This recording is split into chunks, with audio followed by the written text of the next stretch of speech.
미뤄진 징계 결정.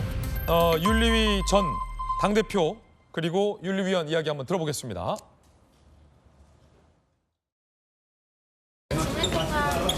징계받은 최고위원분들이랑 통화나 연락하신 바 있는지요? 그런 사안에 대해서는 말씀 안 드리는 것이 개인적인 이 문제가 있으니까 서로가 자진 사퇴를 설득했다는 이야기도 있었는데요. 제가 뭐 답변 택배를 드리진 않겠습니다.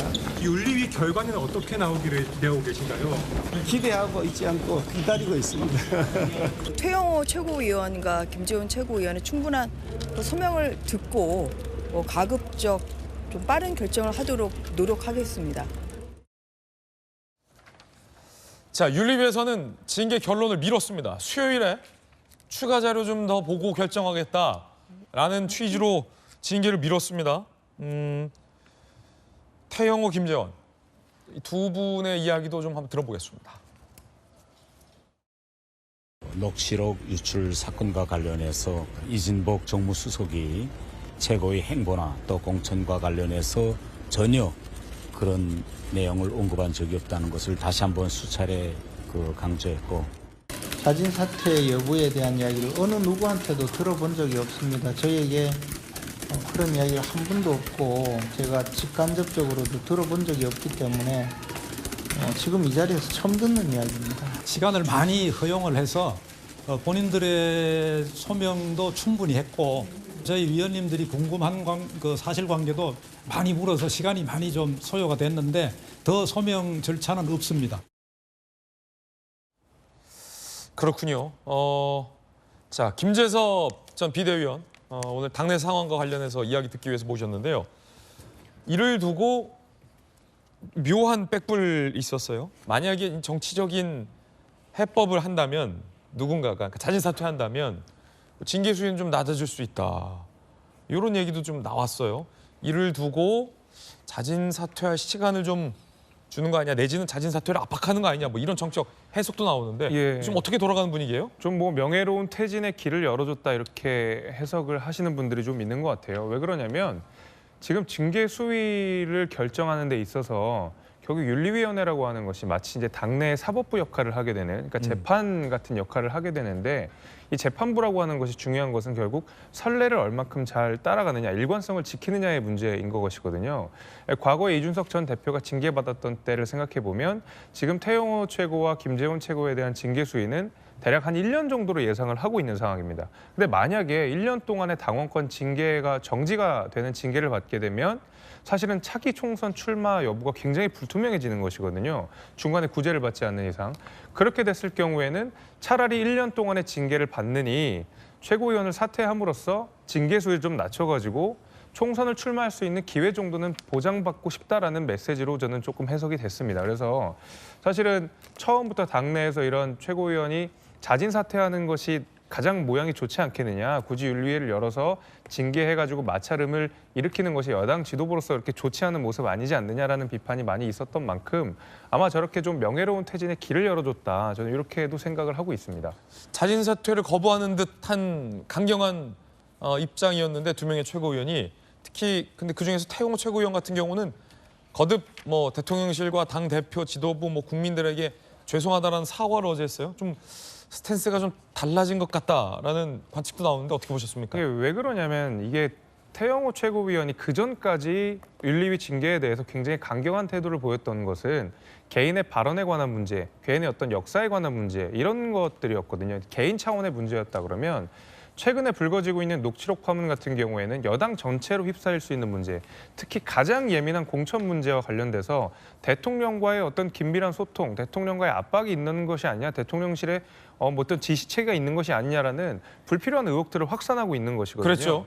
그렇게 됐을 때는 이것은 뭐 대통령실의 당무 개입 여부로 번질 수가 있는 것이고, 이거는 형사적으로도 문제가 되는 내용이기 때문에 이게 태영호 의원 개인의 문제가 아니라 여당의 문제이고 정부의 문제가 될 수 있거든요. 이랬던 만큼 당에게, 그다음에 정부에게 되는 부담감이 심히 중대하게 커진다라는 비판 때문에라도 태영호 의원이 약간의 이런 조금 완충하는 듯한 메시지들을 최근에는 좀 내고 있는 것으로 생각합니다. 아무리 이 하나하나가 어떤 헌법기관이 국회의원이라 할지라도 국민의힘 소속 아니겠습니까? 정부 여당의 소속인 국회의원인 만큼 아마도 이런 책임성을 가지고 이런 이야기들을 하기 시작한 것이 아닌가 이렇게 저는 생각을 합니다. 자, 그렇다면 전재수 의원님. 예.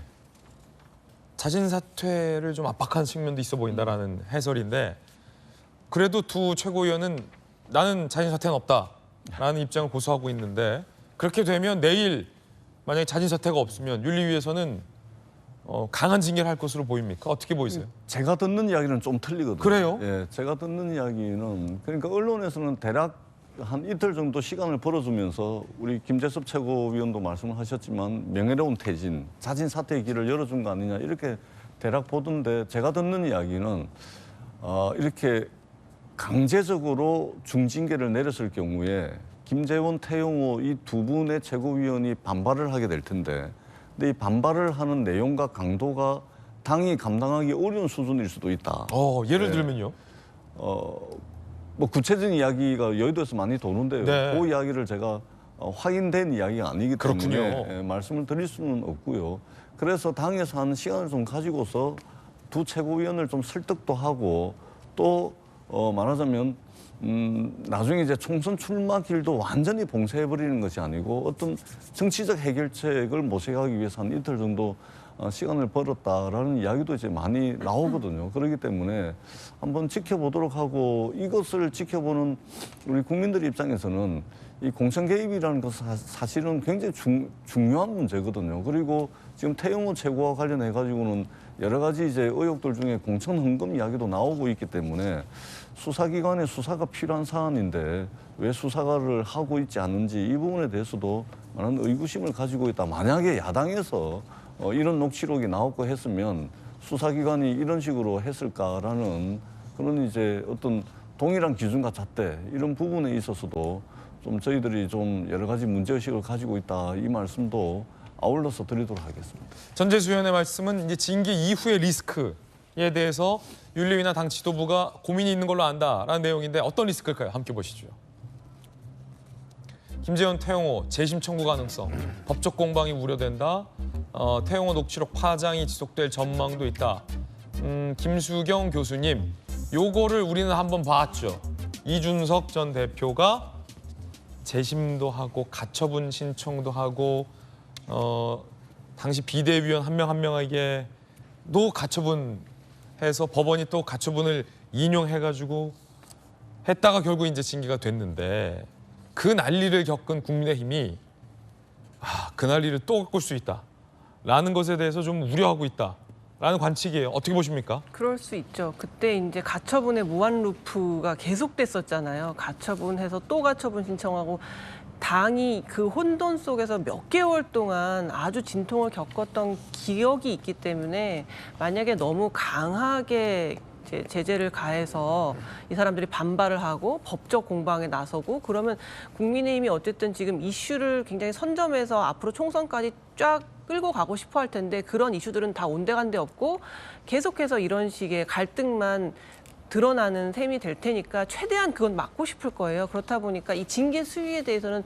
고민을 할 수밖에 없겠죠. 사실 마음 같아서는 어떻게 보면 이제 태영호 의원 같은 경우에 그 발언 내용 자체가 정말 그 사법적으로도 문제가 될 수 있는 굉장히 위중한 말이기 때문에 이런 말을 전혀 그냥 자기가 과장되게 얘기했다면 징계를 세게 하고 싶을 수도 있을 거예요. 국민의힘 입장에서는 그러한 의혹 자체를 잘라내기 위해서 대통령실이 어떤 식으로든 공천에 개입한다는 그런 의혹 자체를 잘라내기 위해서 세게 어쨌든 제재를 가하고 싶을 수도 있지만 그렇게 되면 또 반발이 커지고 또 둘 사이에 그 제재의 형평이 맞냐 아니냐 가지고도 싸울 수 있거든요.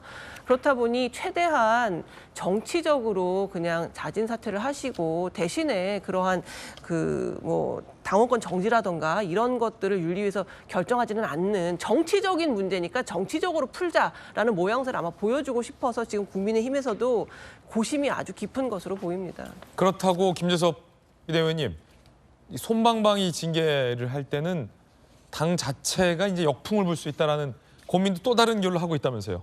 그럼요. 이게 그 사안이 좀 중대한 만큼 특히 이제 태영호 최고위원인 경우에는 어떤 정부와 여당까지도 이 논란이 확산하고 있다라는 점을 생각해 봤을 때 이게 만약에 뭐 당원권 정지 뭐 일주일, 한 달 이러면 이거 뭐 장난하나 이런 얘기 들 수 있거든요. 예. 왜냐하면 그간 모든 언론에서 정치면에서 태영호 최고의 어떤 저 녹취록 파문이 연일 보도가 되고 있는 상황에서 자칫 솜방망이 처벌이거나 아니면 사퇴가 하지 않는 상황에서 아직 어떤 미온적인 징계가 나왔다고 한다 그러면 국민의힘을 지지하셨던 분들도 아 이거 좀 이상한데라는 생각하실 수 있거든요. 저는 그런 의미에서 이게 세게 징계하자니 두 최고위원의 어떤 출마길을 막아버린다라는 것, 그 결국 또 정권 교체를 같이 했던 사람들로서 약간의 너무한 거 아니라는 비판도 있는 반면에 또 너무 또 징계를 약하게 해버리면 너무 솜방망이라는 처벌이 있기 때문에 아마 윤리위원회가 어제 바로 결론을 내리지 않고 조금 미뤘던 것은 여론에 쫓겨서 그냥 막 급하게 하지 말고 정말로 따져봐서 이 두 사람에 대한 처분이 어떻게 이루어져야 되는지를 충분히 논의한 이후에 하려고 아마 저는 이 징계를 좀 뒤로 미룬 것이 아닌가 이렇게 생각합니다. 예. 자, 국민의힘 과연 윤리위는 내일 어떤 선택을 할지, 두 최고위원은 자진 사퇴를 할지 안 할지 굉장히 궁금해지는 상황입니다.